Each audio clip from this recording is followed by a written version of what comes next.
అరికాలు విదిలించి మహాసముద్రాన్ని లంఘించినవాడు. శతయోజన శతశతయోజన శతయోజన శత పరిలంఘన. రాక్షస సైన్యాన్ని మట్టుబెట్టి రావణుడి సింహాసనాన్ని కంపించినవాడు. హరిభాజన హరిభాజన హరిమదభాజన దశముఖ కంపన. చిన్న నిప్పురవ్వతో లంకా నగరాన్ని అగ్నిలో అలికినవాడు.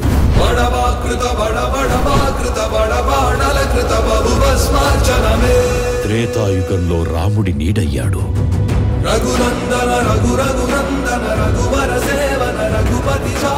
ద్వాపర యుగంలో కృష్ణార్జునుల రథకేతనమై గర్జించాడు.